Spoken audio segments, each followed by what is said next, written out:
This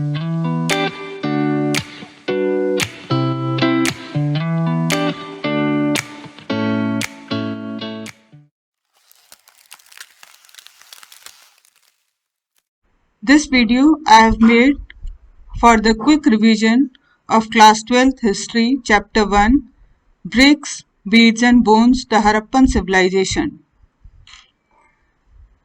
तो इस video में हम लोग इम्पॉर्टेंट नोट्स, मैप और इम्पॉर्टेंट क्वेश्चंस कैसे लिखने हैं बोर्ड एग्जाम में, इसके बारे में डिस्कस करेंगे।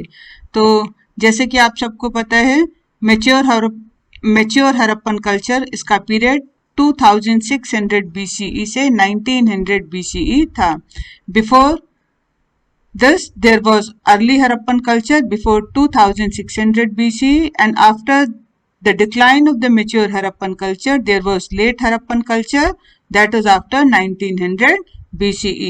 जो हरप्पन सिविलाइजेशन है, इसके जो साइट्स हैं ये अफगानिस्तान, जम्मू, बलूचिस्तान, गुजरात, ये जो वास्ट एरिया है यहाँ पर पाए गए हैं, डिफरेंट एरियाज में पाए गए हैं।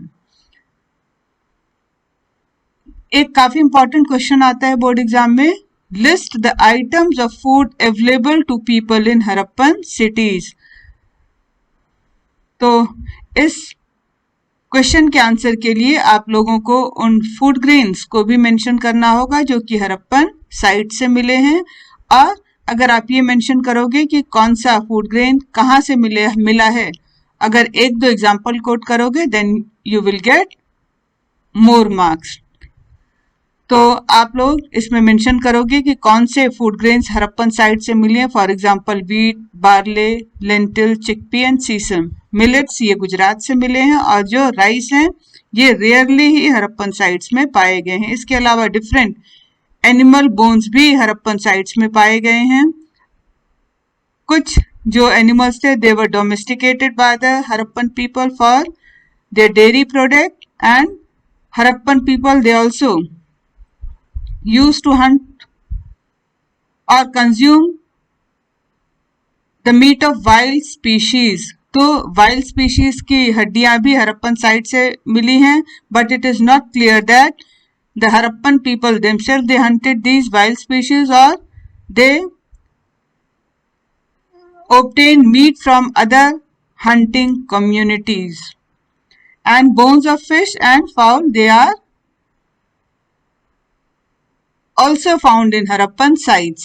इसके बाद एक क्वेश्चन पूछा जाता है कि what are the agricultural technologies used by the Harappan people. तो हरप्पा के लोग कौन सी एग्रीकल्चरल टेक्नोलॉजी को यूज करते थे, and how do archaeologist reconstruct the agricultural technologies of Harappan people. जो आर्कियोलॉजिस्ट हैं ये हड़प्पा के लोगों की एग्रीकल्चरल टेक्नोलॉजी को कैसे रिकंस्ट्रक्ट करते हैं। तो यहाँ पे आप लोग डिफरेंट एग्जाम्पल्स मेंशन करोगे, जैसे जो सील्स हैं उन पे क्या डिपिक्शंस पाए गए हैं जिससे उनकी एग्रीकल्चरल टेक्नोलॉजी के बारे में पता चलता है, या फिर जो टेराकोटा मॉडल्स ऑफ प्लॉ ये मिला है, इसको आप कोट करोगे, मेंशन करोगे कि ये टेराकोटा मॉडल्स ऑफ प्लॉ किस साइट से मिले हैं, जैसे चोलिस्तान, बनावली से मिले हैं, या सील्स में बुल का जो डिपिक्शन है ये क्या इंडिकेट करता है, जैसे सील्स पे जो बुल का जो इमेज डिपिक्ट किया गया इससे पता चलता है कि oxen it was known to the Harappan people, और ये जो है बैल और हल का इस्तेमाल खेती के लिए करते थे। जो terracotta models of plough they are found at Cholistan and Banawali. You have to mention the name of these sites in your answer. इसके अलावा जो आपके प्लॉ फील्ड्स मिले हैं कालीबंगन में, ये भी आप कोट करोगे। देन डिफरेंट स्ट्रेटजीज और मेथड्स यूज फॉर इरिगेशन, ये मेंशन करोगे कि हड़प्पा के लोग इरिगेशन के लिए कौन से मेथड्स को यूज करते थे। जैसे आपका traces of canals have been found at Shortugai in Afghanistan. Afghanistan Shortugai में जो ट्रेसेस मिले हैं किस चीज के, नहरों के जो साक्ष्य मिले हैं वो मेंशन करोगे। एंड इसके अलावा ये भी आप मेंशन करोगे कि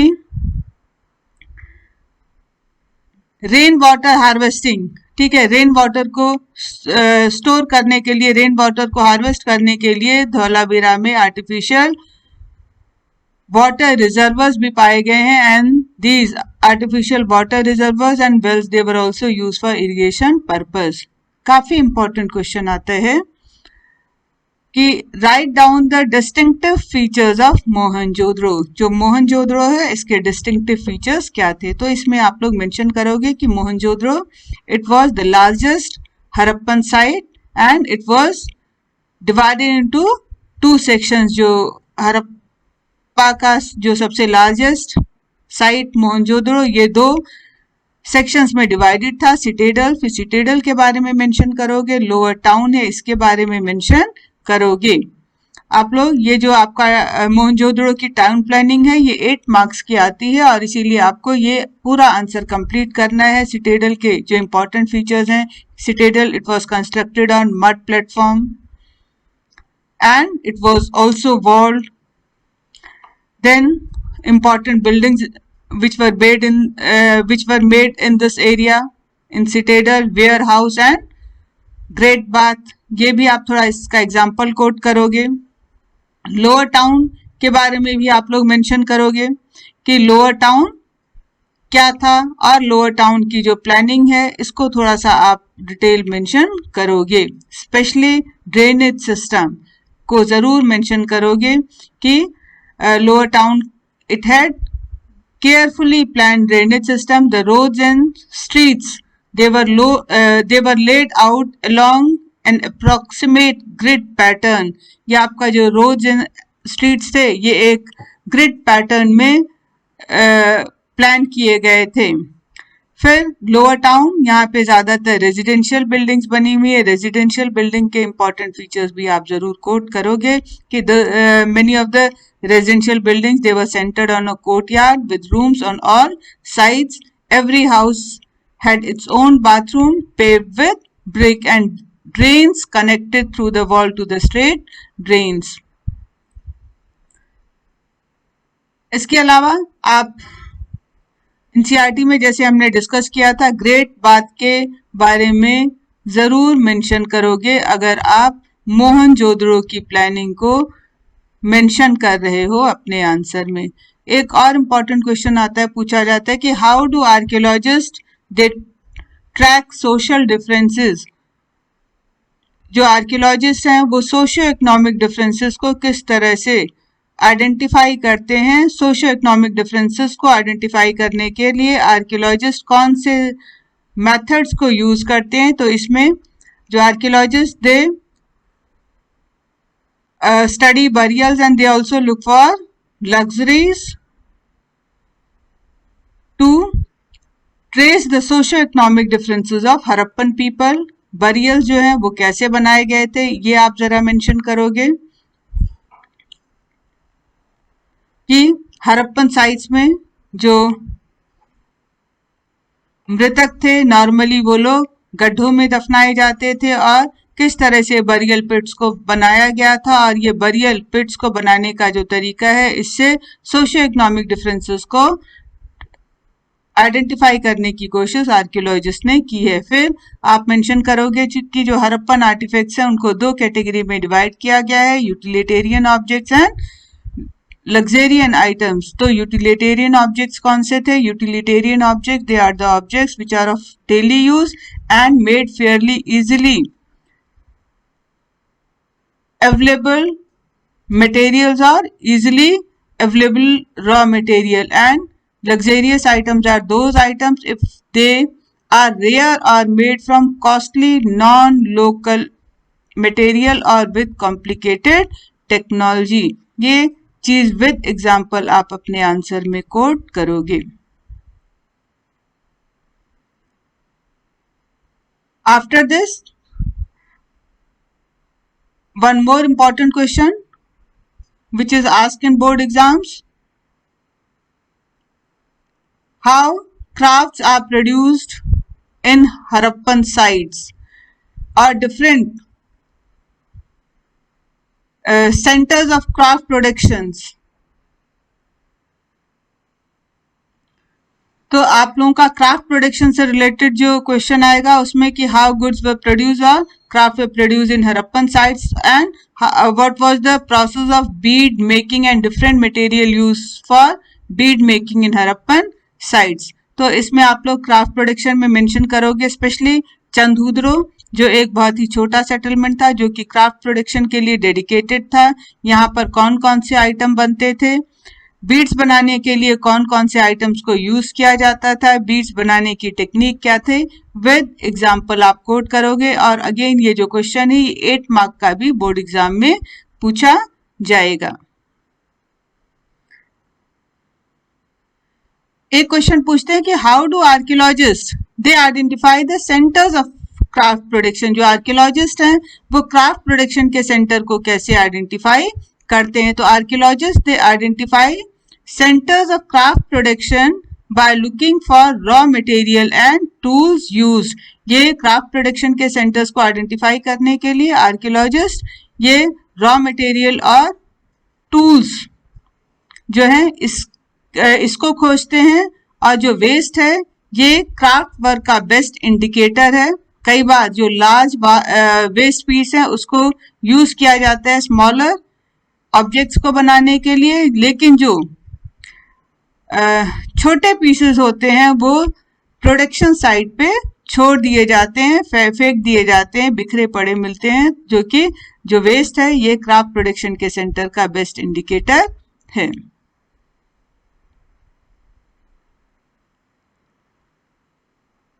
एक और आपका क्वेश्चन एग्जाम में आता है कि what were the strategies used by the Harappan people to procure raw material. जो हड़प्पा के लोग थे वो रॉ मटेरियल को प्रोक्योर करने के लिए, हासिल करने के लिए कौन से तरीके अपनाते थे।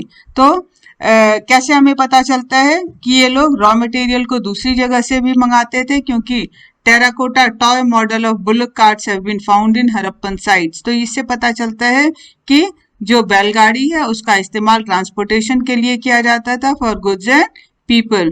तो इस तरह से जो रॉ मटेरियल है वो एक जगह से दूसरी जगह जो है ट्रांसपोर्ट किया जाता था। इसके अलावा हम ये भी देखेंगे कि जो हड़प्पा के लोग थे वो रॉ मटेरियल को प्रोक्योर करने के लिए अपने खुद के एक्सपीडिशंस भेजते थे, और ये जो एक्सपीडिशंस हैं वो लोकल कम्युनिटी से कम्युनिकेशन स्टैब्लिश करके वहां से रॉ मटेरियल को ऑब्टेन करते थे। जैसे हड़प्पा के लोगों ने अपने एक्सपीडिशंस को साउथ में भेजा to procure gold and Rajasthan में भेजा टू प्रोक्योर कॉपर। इसके अलावा एक और क्वेश्चन आता है कि how do we know that Harappan people they have contact with the distant lands. हम कैसे कह सकते हैं कि हड़प्पा के लोगों के डिस्टेंट लैंड, दूर दराज के लोगों से या इंडियन सब कॉन्टिनेंट के बाहर के लोगों से भी कांटेक्ट थे। तो आर्कियोलॉजिस्ट इस आंसर में आप लोग कांटेक्ट विद डिस्टेंट लैंड वाले सब टॉपिक पे आओगे, और वहां पे archaeologist they find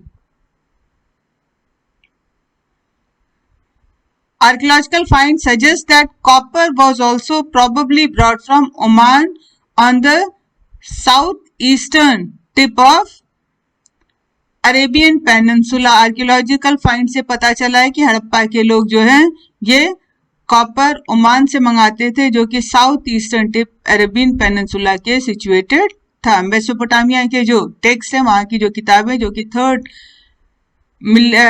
century BC की हैं, वो कहती हैं कि वहां पर भी मगन से कॉपर मेसोपोटामिया के लोग मंगाते थे, और मगन शायद ओमान का ही नाम था। मतलब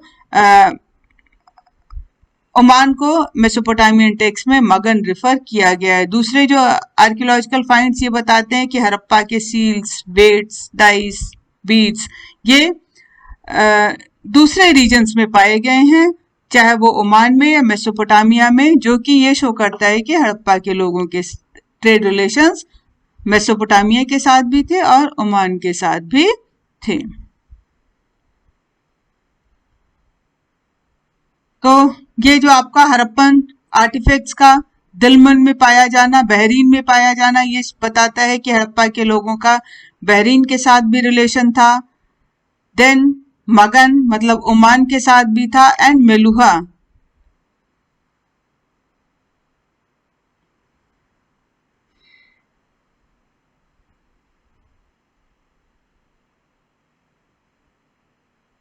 मेलुहा जो है ये हरप्पन रीजन के लिए ये वर्ड यूज होता था।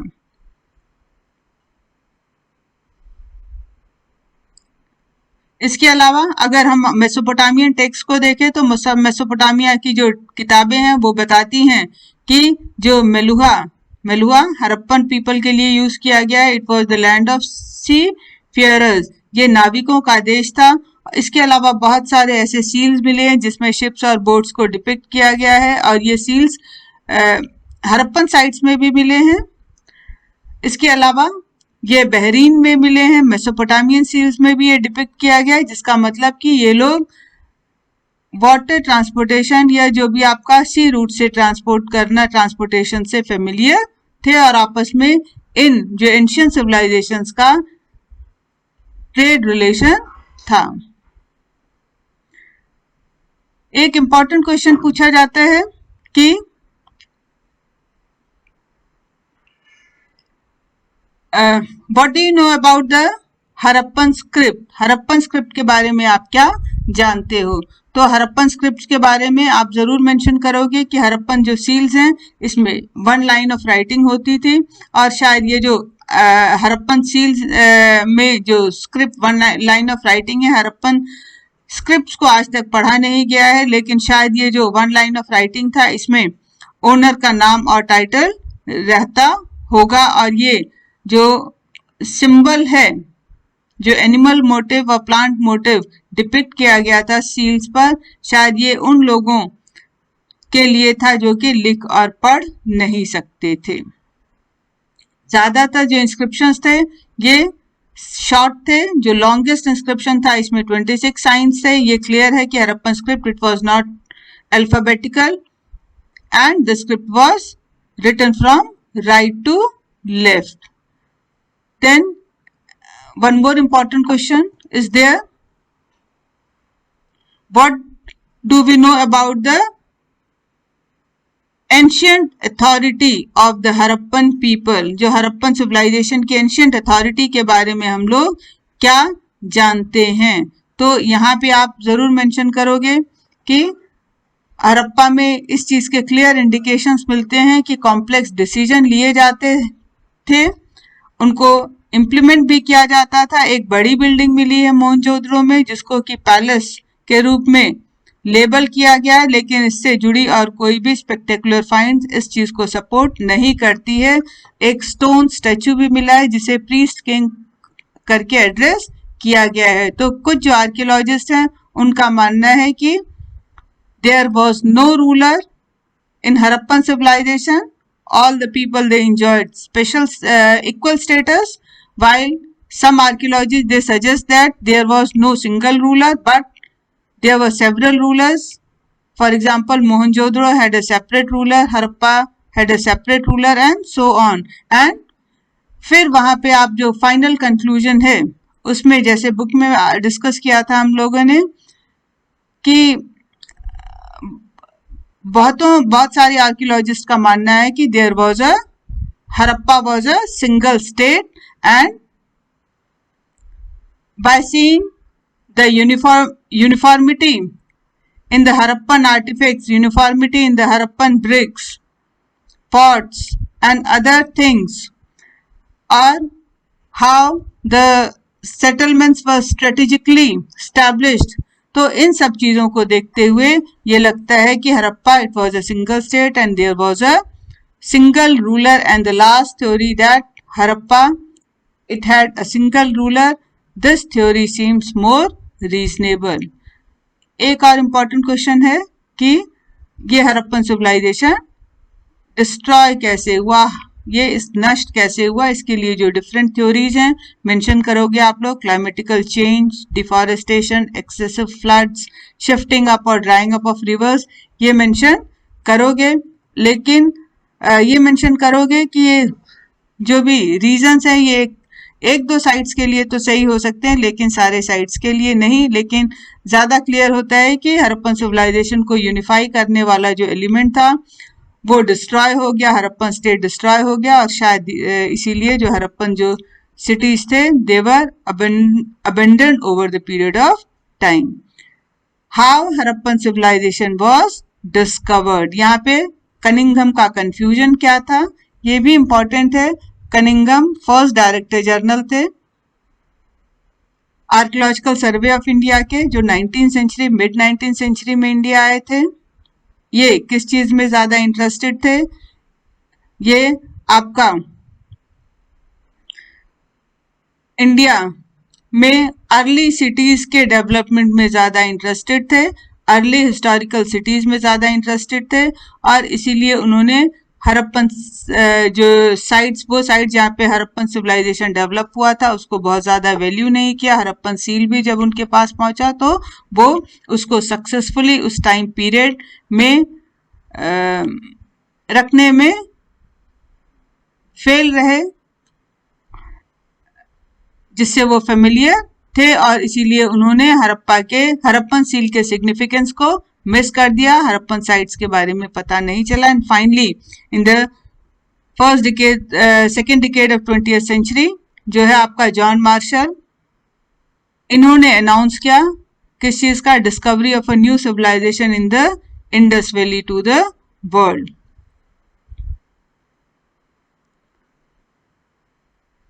ये आपका एक काफी इंपॉर्टेंट क्वेश्चन आता है कि how do archaeologist they reconstruct the past, archaeologist past को कैसे रिकंस्ट्रक्ट करते हैं। तो यहाँ पे आप लोग कहोगे कि आर्कियोलॉजिकल जो साइट से जब आर्कियोलॉजिकल रिमेन्स मिलते हैं, आर्कियोलॉजिकल एविडेंस मिलते हैं, तो उस आर्कियोलॉजिकल एविडेंस को क्लासिफाई किया जाता है कई बार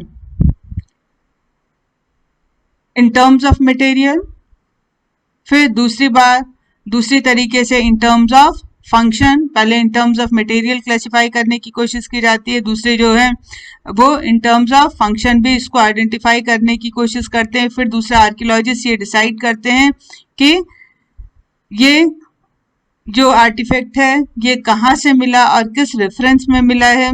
sometimes archaeologist they have to take a recourse to indirect evidence, उन्हें इनडायरेक्ट एविडेंस पर भी डिपेंड करना पड़ता है हिस्ट्री को रिकंस्ट्रक्ट करने के लिए। जैसे कि ये लोग जो हड़प्पन सिविलाइजेशन के लोग कौन से कपड़े पहनते थे, इसके लिए कोई डायरेक्ट एविडेंस नहीं है, तो इसके लिए आपका जो स्कल्पचर पे डिपिक्शंस है या सील्स पे डिपिक्शंस है उस पे डिपेंड करना पड़ता है। And the last question is how do archaeologist reconstruct the religious practices of the Harappan people, जो आर्कियोलॉजिस्ट हैं वो हड़प्पा के लोगों के रिलीजियस प्रैक्टिसेस के बारे में कैसे पता लगाते हैं। तो अर्ली आर्कियोलॉजिस्ट उनको जो कुछ भी चीजें अनयूजुअल अनफेमिलियर लगती थी उनको वो रिलीजियस सिग्निफिकेंस का मानते थे।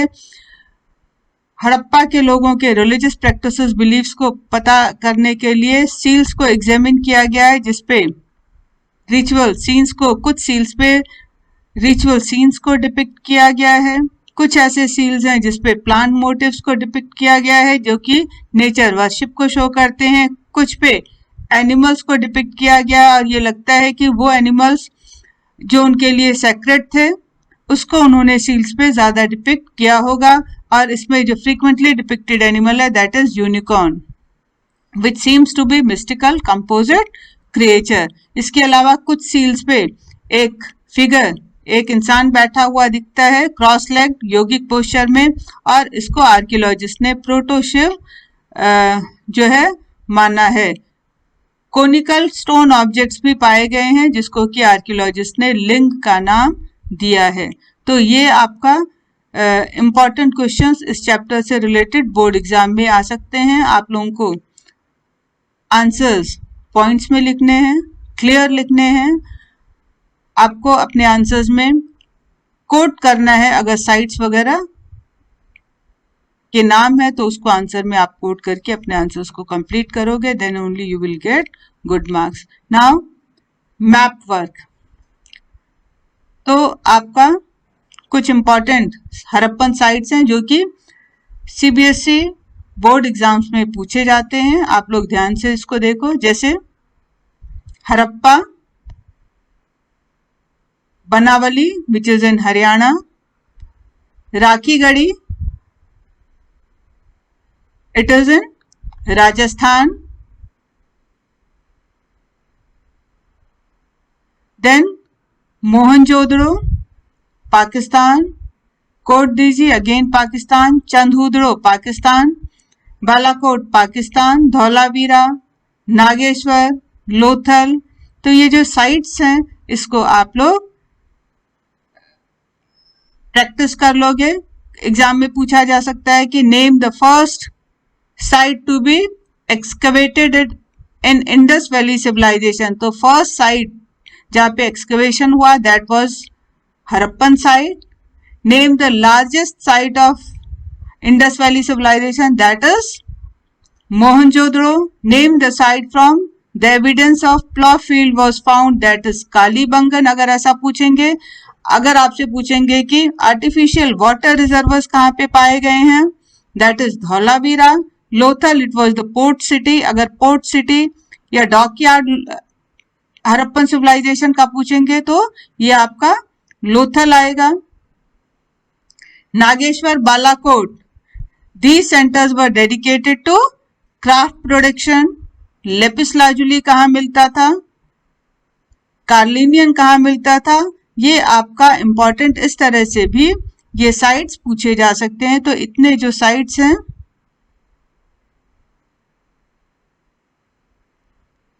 ये आपको प्रैक्टिस करना है फॉर बोर्ड एग्जाम पर्पस।